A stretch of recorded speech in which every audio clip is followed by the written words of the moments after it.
Morning everyone, welcome back to Rodent Restore. This week we're going to be doing a full review on the 1989 ZXR750H1 with a H2 engine in it, Street Fighter. I wish you lot had stopped moving about, making me dizzy. So anyway, without further ado, let's get on with it.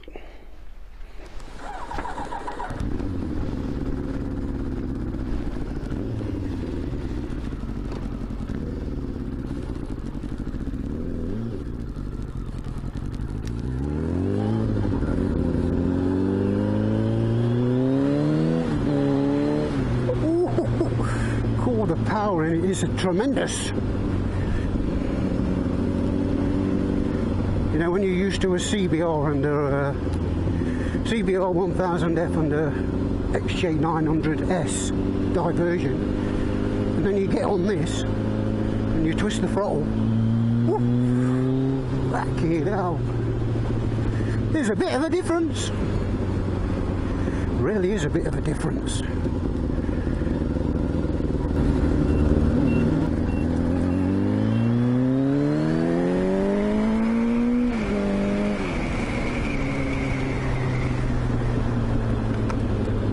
Okay then, let's start off with the comforts of the bike. Well, the comforts of the bike are actually non-existent. There's no comforts whatsoever. Unless you're a 35-year-old or younger, I don't think you'd be able to take this bike on a long distance run without being a cripple by the time you get there. But having said that, I only use it on short journeys or for fun,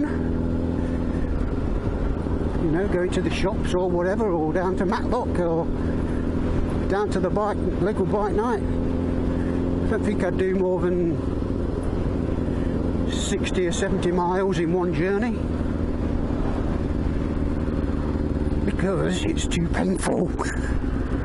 It's alright on roads like this, it's just if you get a nasty road with loads of bumps, you know what I mean.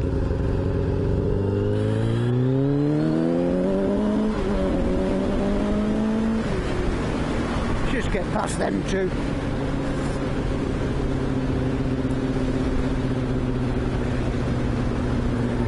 Stay at 40. Yep, so feature comforts on this bike, none. Leg position, my knees do get a bit cramped because the pegs are quite high on this bike because it is a sports bike, as you probably know, but it's just been converted into this Street Fighter by me.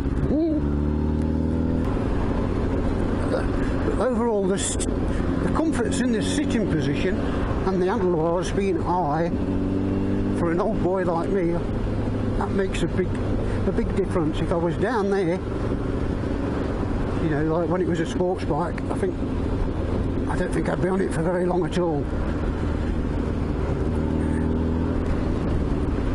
Before my spine was shattered to bits by all the bumps, because the suspension on this is rock solid.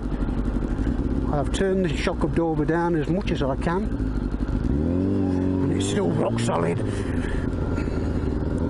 This feels like a hardtail. Don't know if you've ever ridden a hardtail, you know, a motorbike with no suspension on the back. Well, that's what this feels like, solid. But only the hardtails, you normally have springs on the seat, but this hasn't got springs on the seat, so no good there. But yes, I like the high handlebars, very nice and comfortable. And what else?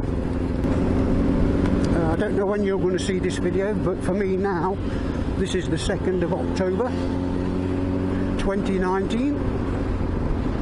Oh, look at that. The mirrors on the bike, you do have to sort of pull your elbows in to get a good view behind you. But you did anyway on the original sports bike. Well, I don't think you could even see through the mirrors. So I think these are an improvement on the originals. Also to do with the riding, if you go over a bump,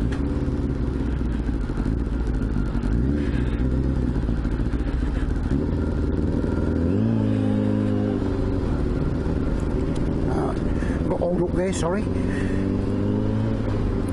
Yes, if they also with the throttle, you know, if you go over a bump or anything, it does tend to snatch. You know what I mean? If you go over a bump, your wrist sort of twists a bit and the throttle comes on, and it's like, it's not like the CBR or the XJ900 what I've got. It's just snatches and whoo.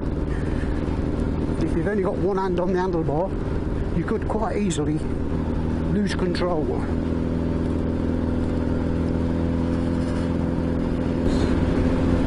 Cornering on the bike, there isn't much of a steering lock on the steering, but the actual cornering on bikes, the actual cornering on bends and corners is absolutely spot on.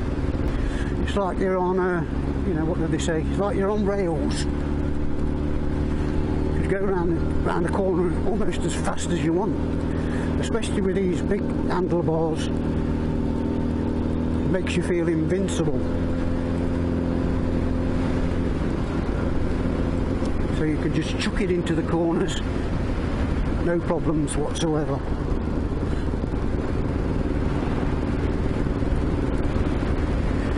Acceleration in the wet or in the damp or in gravel or gritty roads can be pretty lethal, because your back wheel will just spin, and especially if you're turning slightly, your back end could spin and then regain traction and then sort of chuck you up in the air off the seat.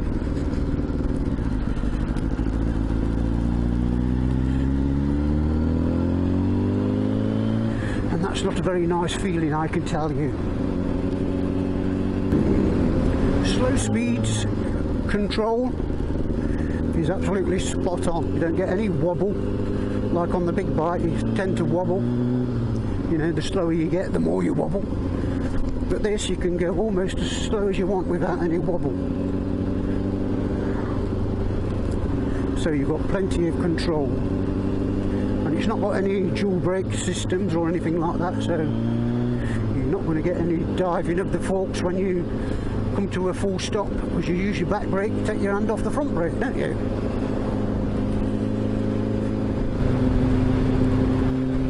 There is no screen on this bike or wind deflector whatsoever. Maybe it could do with one, really, especially at speed, because your head does get battered. And then by the time you get home from your ride, your neck is as stiff as a board. Well, mine is anyway. The clutch and gear controls are very smooth, but very snatchy, if that makes sense. I don't know if that makes sense. Through the low gears, if you give it plenty of power, you change gear and you open the throttle, the back wheel sort of snatches and pulls on one side. Got a vapour, you can smell strawberries, smoke coming out of his window.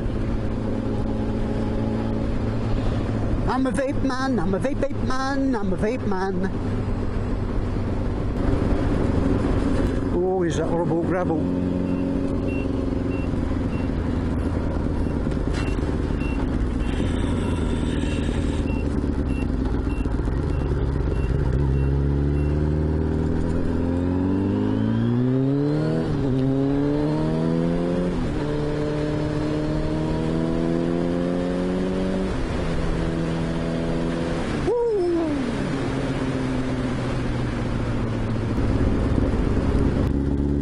I don't know what the bike sounds like through the microphone, but In real life it sounds absolutely, the sound of the bike is absolutely awesome in real life. In live hearing. Live hearing.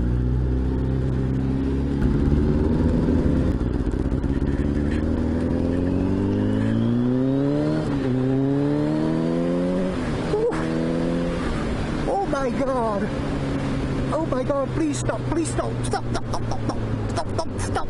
Look at that bloody gravel. Woo.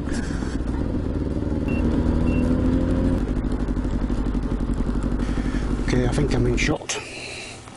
We're just a little bit further away, so you might get a bit more of a view of the bike, I don't know. Does that look weird? Ooh, ooh.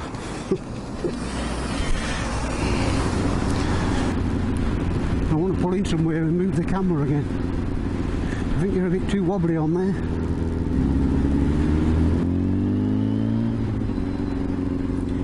Cool, I'm not saying a lot, am I? I'm absolutely loving riding this. Absolutely epic.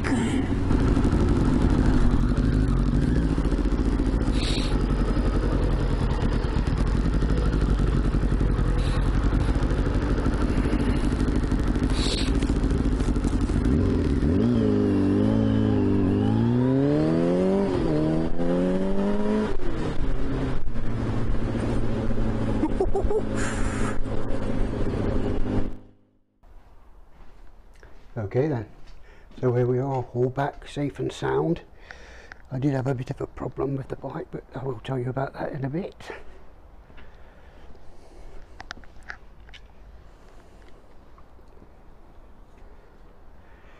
So now we're back, let's go carry on the review with the custom bits. So let's start with the clocks. The clocks were off eBay, 35 quid. They were fairly difficult to wire up, not too bad. You've got to make sure you've got a workshop manual for the bike, so you can do all the colour codes for the wiring of the bike to tell what wires go to what. But the clocks, basically I just did one wire at a time, a process of elimination till I got all the wiring right, and then that was it, job done. It wasn't really that difficult, didn't really take me that long, so I would say it's a fairly easy job. Dashboard lights are pretty difficult to see for somebody of my age, so I did fit for the indicators. You can see the light flashing, but you don't really notice it when you're riding. So I did put my own beeper down there. It is quite loud, so you can hear it all the time. It's quite annoying, so it makes you turn your indicators off straight away. The next thing is the handlebars. The handlebars came with the bike, but I did buy these risers.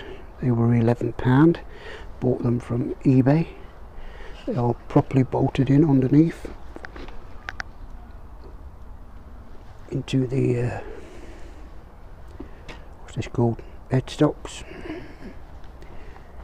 What else? The caps on the reservoirs did have all writing on them, but I just filed them all down and polished them up. Mirrors, yes, they're off eBay again, they were 12 quid. I put little LED lights in both mirrors.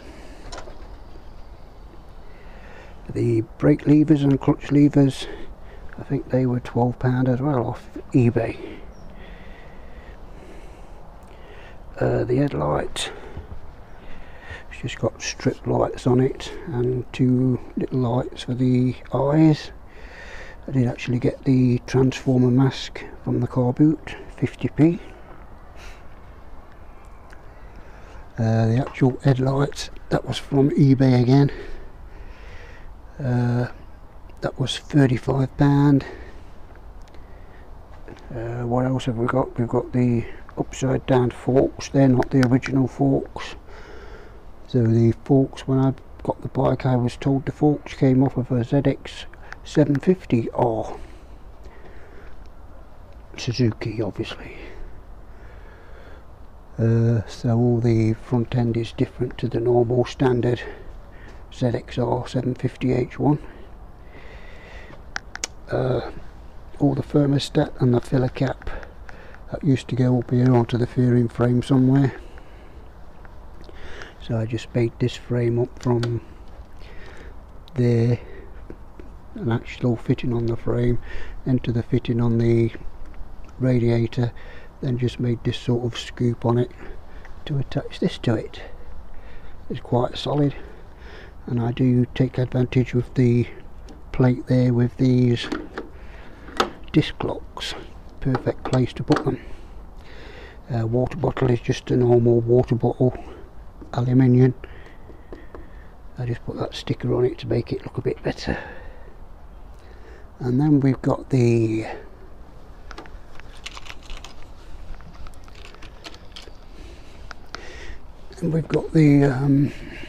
belly pan. I've just cut all that down to size and managed to fit it onto the frame. The belly pan was from a Slingshot, Suzuki Slingshot. I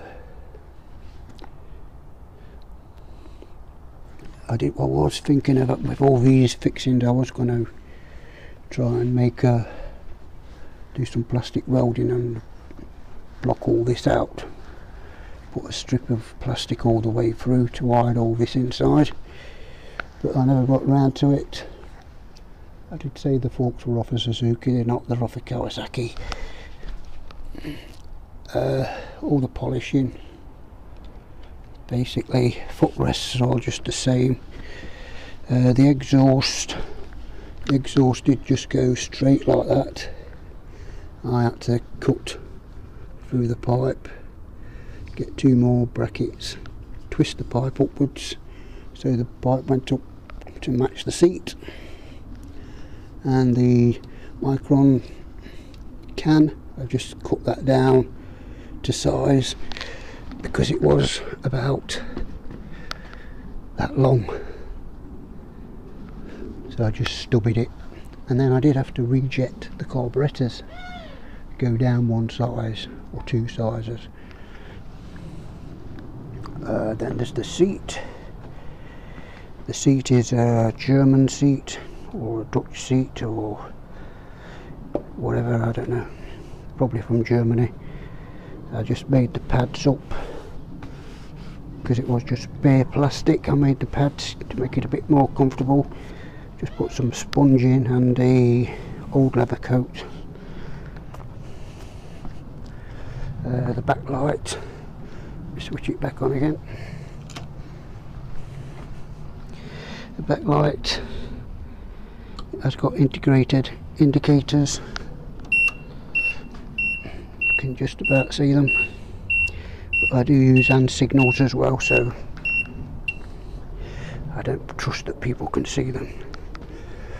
And the underneath, that should be on there, but I am in the process of taking it to bits again. As I said, I had a problem. A couple of the bulbs have gone already, look. It looks alright from a distance. And is that it, or is that everything? The side panels, they're just like flat tin from my old PC computer tower. Just cut them up to size just to block the holes out, and bolted them to the fixings. And I think that's about it, really. Yep, I would say that's it. So going back to the problem, on my last ride I was out, I stopped somewhere to take some photos, got back on the bike, and the battery was too flat to start it. And this is the footage. Yeah, you're whistling in a minute, John boy.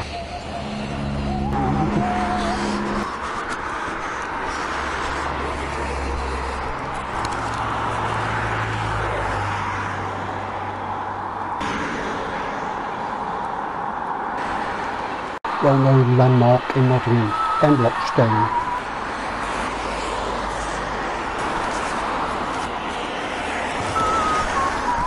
Here he is again, whistling.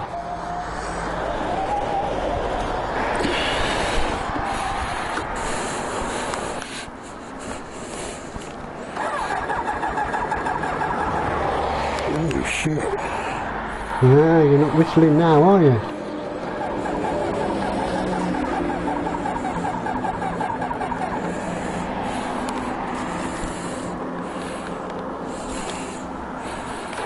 You're getting that sinking feeling in your belly. No, you're not, you're laughing his head off. I'm thinking to myself now, if I can turn round on the pavement and roll it back down the hill, I'll be able to bump start it.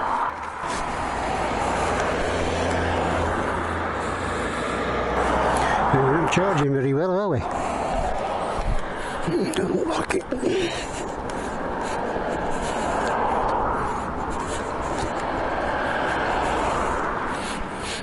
This police car thinks I'm riding my bike down the pavement.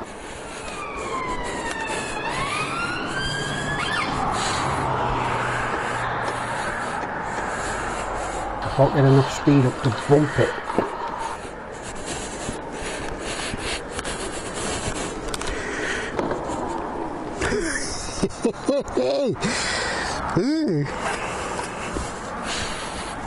Letting the clutch out, but it should bang down on my bottom. But I'm not doing it. Bang down on your bottom. No.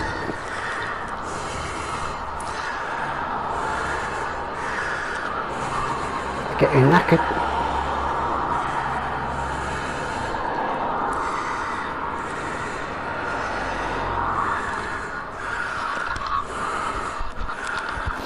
Come on, last go, you're running out of pavement. It's not charging, is it? No, it's not charging. Obviously. Go on, faster. Bounce, bounce. Yeah. Now get home, quick.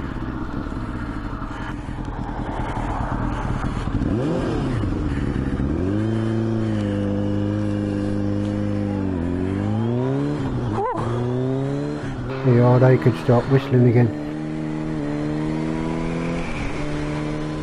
So what I've got to do now is get all the seat off again, get the tank off, get all the carburetors off again, because the alternator is down here and there is a belt what goes on the alternator which I'm hoping has snapped or is just needs retensioning.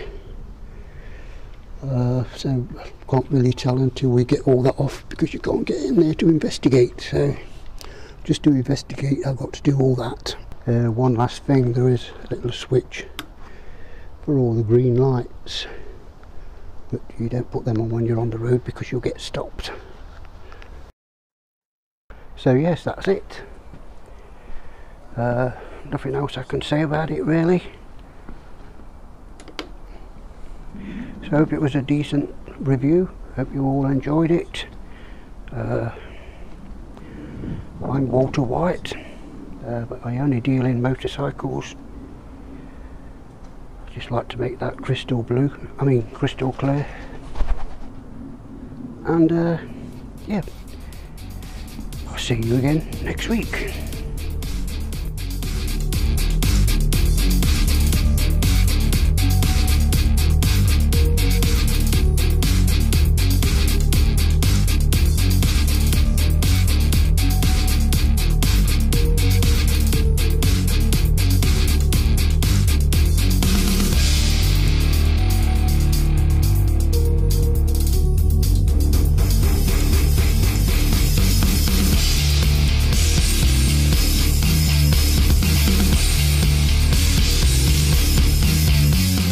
I'll see you in another life, brother.